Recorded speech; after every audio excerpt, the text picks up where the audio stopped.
1970 সালের 13ই এপ্রিল এই দিন মহাকাশ গবেষণায় এক ভয়ঙ্কর দুর্ঘটনা ঘটে। আপনি জানেন কি ঘটেছিল সেই দিন?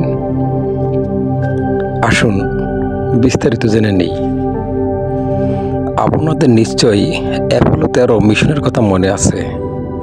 এটি 1970 সালের 11ই এপ্রিল 3 জন মহাকাশচারীকে নিয়ে চাঁদের উদ্দেশ্যে পাড়ি দেয়।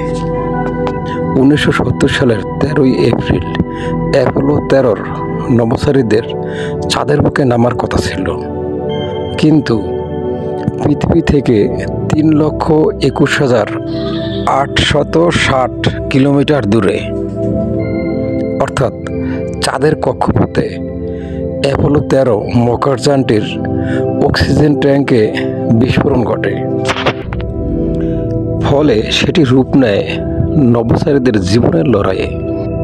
নাসার প্রকৌশল বিজ্ঞানীরা চমৎকার এক পরিকল্পনা এবং এক দুঃসাহসিক অভিযানের মাধ্যমে লুনার মডিউলকে জীবন নৌকা হিসেবে ব্যবহার করে এবং নভোচারীদের নিরাপদে পৃথিবীতে ফিরিয়ে আনে। এর ফলে নাসার অভিযানটি ব্যর্থ হলেও এটি মানব সভ্যতার ইতিহাসে এক অন্যতম সাফল্যের দিন হিসেবে ধরা হয়ে থাকে। নাসার এই দুঃসাহসিক অভিযানটি সফলভাবে ব্যর্থ অভিযান হিসেবে ইতিহাসের পাতায় চিরদিন থাকবে। ধন্যবাদ সবাইকে।